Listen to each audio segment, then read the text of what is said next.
नमस्कार दोस्तों। आज हम बहुत ही इम्पोर्टेंट टॉपिक पे बात करने वाले हैं जो कि है मकान। यानी कि कई लोगों को आपने देखा होगा कि किसी मकान में जाते हैं तो वो काफ़ी ज़्यादा सक्सेस हासिल करते हैं, काफ़ी राइज़ करते हैं, खुशियाँ उनके जीवन में आना शुरू हो जाती हैं।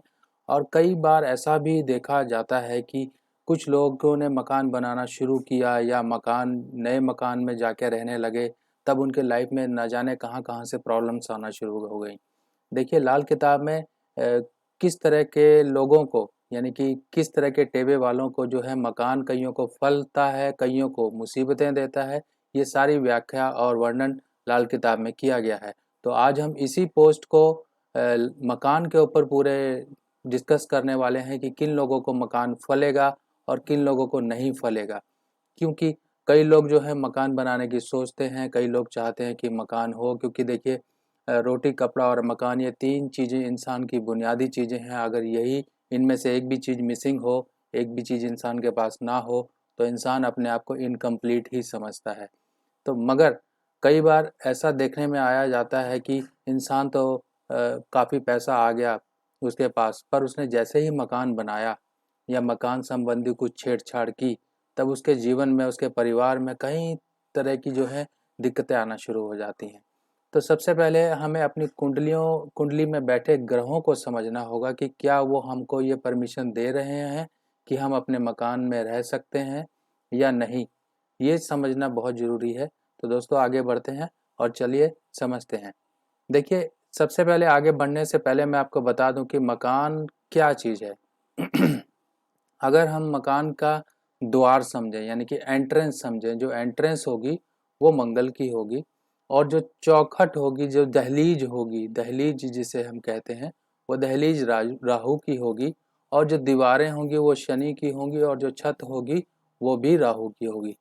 जब कुंडली में कहीं पर भी शनि मंगल राहु का जो है एक प्रॉब्लम वाली सिचुएशन हो जाती है, राहु मंगल या मंदे हो रहे होते हैं, तब उस समय में जो है मकान या मकान से संबंधित किया गया कोई भी काम जो है इंसान के लिए प्रॉब्लम क्रिएट करता है।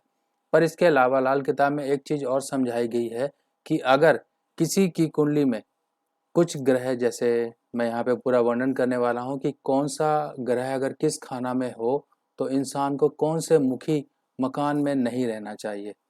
क्योंकि ये बहुत ज़रूरी है। लोग मकान को प्लान करते हैं क्योंकि मकान एक जीवन में इंसान हो सकता है कई बार एक ही बार ले सकता हो, एक ही बार लेने की उसकी हैसियत हो। कई लोगों के पास एक से ज़्यादा मकान हो, क्या पता आपके 3 मकान तो अच्छे रह जाएं और जैसे ही आप चौथा मकान खरीदो आपके लिए प्रॉब्लम्स खड़ी हो जाए और आपकी जितनी जीवन की जमा पूंजी थी सारी बिक जाए। तो इसको हमें समझना बहुत ज़रूरी होता है। अब यहाँ पे समझिए, जिसके सूर्य कुंडली के खाना नंबर 8 में हो, तो उनको साउथ फेसिंग या दक्षिण मुखी मकान में नहीं रहना चाहिए। अगर वो लोग रहेंगे तो वहाँ पर जो है कई तरह की दिक्कतें, जो कि उसके फैमिली लाइफ पे हो सकती है, उसके फाइनेंशियल पर हो सकती है, उसके हेल्थ पे हो सकती है, लोग उसकी फैमिली में बीमार रह सकते हैं, कई तरह की दिक्कतें, कोर्ट कचहरी और जो है लिटिगेशन संबंधी प्रॉब्लम्स, भाई बंधुओं से प्रॉब्लम्स और ब्लड रिलेटिव्स जो हैं उसके खिलाफ हो जाएंगे। क्योंकि यहाँ पर जो है सूर्य जब 8वें खाना नंबर में होगा, तब यहाँ पे दक्षिण मुखी मकान में ना रहने की साफ हिदायत दी जाती है।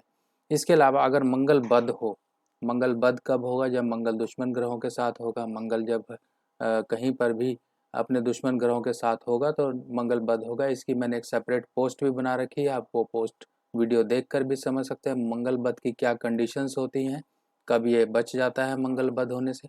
अगर मान लीजिए कुंडली में मंगल बद हो तो दक्षिण मुखी मकान भी उनको नहीं फलता है। अगर बुध खाना नंबर 6 में हो, तो जिसके खाना नंबर 6 में है, अगर उसकी बेटी है, अगर आपने देखा होगा कई जो पिता होते हैं अपनी बच्ची की शादी करते हैं, शादी के तुरंत बाद से ही उसके परिवार में दिक्कतें शुरू हो जाती हैं। इसका कारण क्या होता है? उनका बुध खाना नंबर 6 में होता है, और वो अगर अपनी बेटी की शादी उत्तर दिशा की तरफ करते हैं तो वो बर्बाद हो जाते हैं। ये सारी कंडीशन अमूमन देखने को आती हैं।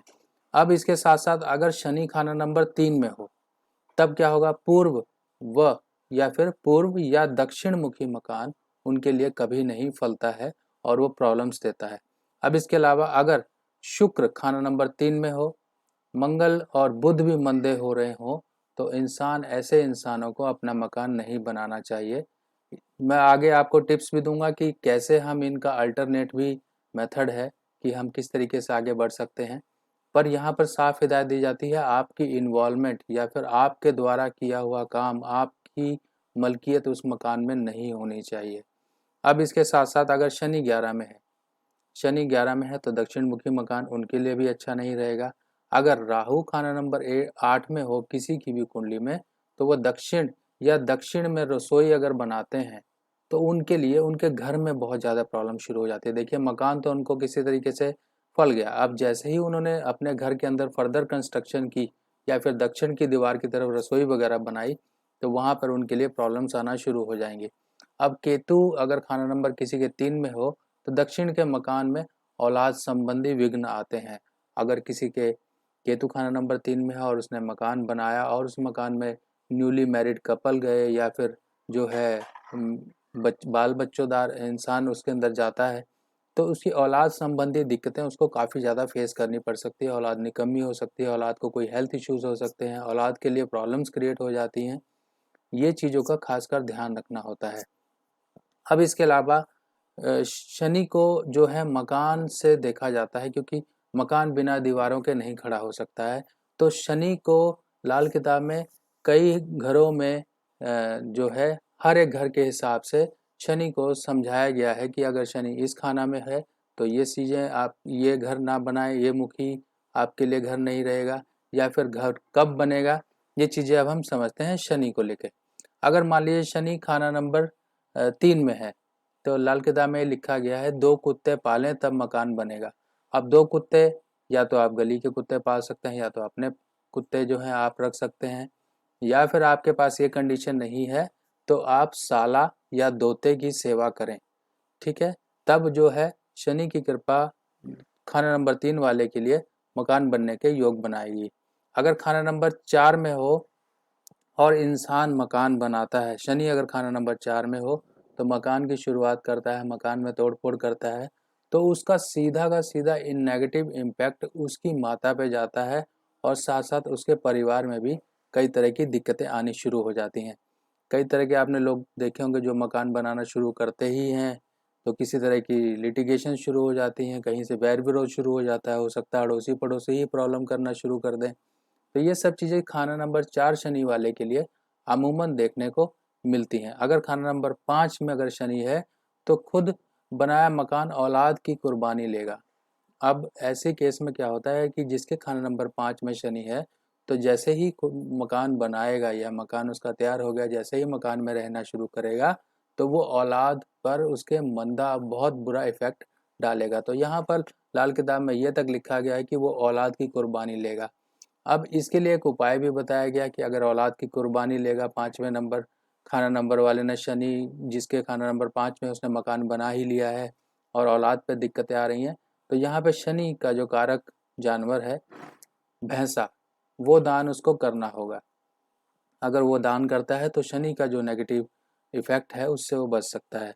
अगर खाना नंबर 6 में शनि हो तो 36 से 39 साल के बाद अच्छा नहीं, ठीक है ना, 36 से 39 साल के बाद अच्छा नहीं होगा। किसके लिए? लड़की के रिश्तेदारों के लिए। अगर किसी पिता ने जो है उसके खाना नंबर 6 में शनि है और उसने लड़की का ब्याह कर दी, तो 36 से 39 साल में जाके अगर मान लीजिए लड़की के पिता ने जो लड़की का विवाह किया, तो उस लड़की की 36 से 39 साल की उम्र में जाके उसका खानदान तबाह होगा। तो इसलिए खाना नंबर 6 वालों के लिए यहाँ पर सख्त हिदायत दी गई है, और जो है रिश्तेदार बर्बाद होंगे, उसके संबंधित जितने भी रिश्तेदार हैं लड़की वालों के, वहाँ पर प्रॉब्लम शुरू हो जाएगी। अब खाना नंबर 8 में अगर शनि हो तो राहु केतु भी मंदे होंगे। अगर मान लीजिए खाना नंबर 8 शनि है और उसके एजेंट राहु केतु भी यहाँ पर मंदे हैं कहीं कुंडली में, तो यहाँ पर मकान बनते ही उसके परिवार में मौतें शुरू हो जाती हैं। अब मौतें कई तरह की हो सकती हैं, उसके रिलेटिव्स की हो सकती हैं, उसके अड़ोस पड़ोस में जो लोग उसके खास जो क्लोज रिलेटिव्स हैं उनकी मौतें हो सकती हैं। तो आपने कई बार देखा होगा कि इंसान ने मकान बनाया, उसके परिवार में मौतें शुरू हो गई। ये चीज़ें खाना नंबर 8 के शनि के लिए देखी जाती हैं। अब खाना नंबर 9 में शनि हो तो मकान उसका आखिरी समय होगा, क्योंकि जैसे ही वो मकान बनाएगा, यानी कि खाना नंबर अगर 9 में शनि हो और जैसे ही उसका तीसरा मकान बनना शुरू होगा, तब वो उसका आखिरी समय होगा। यानी कि 2 मकान तक बना लिए तो समझ लिए वो जिंदा है, जैसे ही तीसरा मकान उसने बनाया तो समझ लिए उसका वो आखिरी समय होगा। अब खाना नंबर 10 में अगर मान लीजिए शनि है, तो मकान के बाद जो है आमदन खत्म हो जाती है, क्योंकि खाना नंबर 10 के शनि के लिए यहाँ लाल किताब में ये लिखा गया है कि जब तक वो मकान नहीं बनाएगा तब तक ऊपर वाला उसको आमदन देता रहेगा, यानी कि उसका किराया खर्चा देता रहेगा। यानी कि अगर वो रेंट पे रह रहा है तो रेंट के लिए उसकी जो है आमदन आती रहेगी, पर जैसे ही उसने अपना मकान बनाया उसकी आमदन खत्म हो जाएगी और वो कर्जे में डूबता चला जाएगा। शनि 11 नंबर, अगर शनि खाना नंबर 11 में होगा तो 55 के बाद ही मकान बनेगा। अगर 55 से पहले बनाओगे तो तिल तिल के यहाँ पे मरने की बात कही गई है। तिल तिल के मरना यानी कि ओवरऑल प्रॉब्लम्स, चाहे वो फाइनेंशियल प्रॉब्लम हो, चाहे वो फैमिली प्रॉब्लम्स हो, चाहे वो किसी भी तरह की प्रॉब्लम्स हो, सारी की सारी उसे तिल तिल के मरने तक की नौबत तक लेकर आ सकती हैं। अब खाना नंबर 12 की बात कर ले। हमने ये समझा कि ये खाना जितने हमने डिस्कस किए ये प्रॉब्लम्स वाले हैं और इंसान को जो है मकान संबंधी दिक्कतें देंगे। अब खाना नंबर 12 के शनि के बारे में लाल किताब में क्या लिखा है कि बंदर और सांप जो है अपना बिल नहीं बनाते हैं। बंदर जो है अपना घर नहीं बनाता, सांप अपना बिल नहीं बनाता। तो अब ऊपर वाले ने यहाँ पर शनि 12 वाले के लिए एक ब्लेसिंग्स दी है कि इनके मकान खुद ब खुद बनेंगे। यानी कि सांप हमेशा दूसरों के बिल में जाता है, बंदर हमेशा अपना मकान नहीं बनाता, कहीं ना कहीं आशा ढूंढ लेता है। तो उसी तरीके से शनि 12 नंबर वाले लोगों के लिए मकान की ज़्यादा जल्दबाजी ना करें, बस कोशिश करते रहें, मकान आपका ज़रूर बनेगा और एक से ज़्यादा बनेंगे। तो ये सारी हिदायतें हैं कि जो शनि ऐसे ऐसे कंडीशंस में बैठा है और इसके अलावा जो घर रह गए हैं उनके लिए कोई मनाही नहीं है, वो लोग बना सकते हैं। बस ये देखना पड़ता है कि आपके घर बनने के योग कब आ रहे हैं। पर ख़ास हिदायत इन लोगों को यहाँ पे दी जाती है कि अपना मकान ना बनाएं।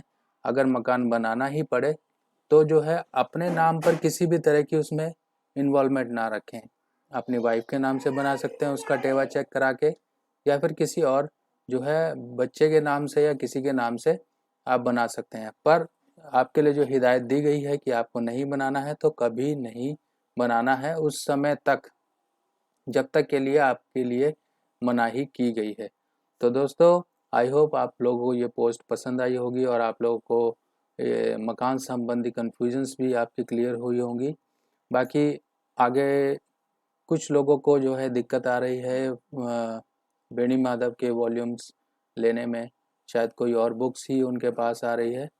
तो अगर सजेशंस आपको सिर्फ यही है कि आपको पंडित बेणी माधव जी की ही लाल किताब 1952 के 2 वॉल्यूम्स लेने हैं, इसके अलावा कोई और बुक नहीं लेनी है। अगर आपके पास आती भी है तो आप वो वापस करके बेणी माधव जी की ही किताबें लें।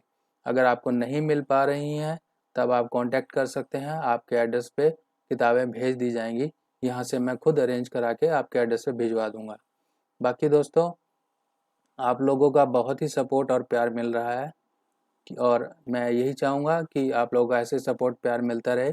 बाकी मैंने एक प्लान किया है कुछ समय में आने आने वाले समय में कि जितने लोग लाल किताब के जानने वाले हैं, जो लोग पढ़ रहे हैं, उन सभी लोगों को मैं एक ग्रुप में लेकर आऊँगा और हम कुछ, चाहे वो हफ्ते में हो, चाहे महीने में हो, चाहे 15 दिन में हो, एक डिस्कशन क्लास हम रखेंगे जिसमें कि आप लोगों को अभी से जो है कुछ टेवे जो है नोट करके रखने हैं उनके इंसिडेंट्स के साथ, ताकि हम उस पर डिस्कशन करें और साथ ही साथ कुछ जो आप लोगों के पास नॉलेज है, जो हमारे पास नॉलेज है, उस नॉलेज का आदान प्रदान हो सके।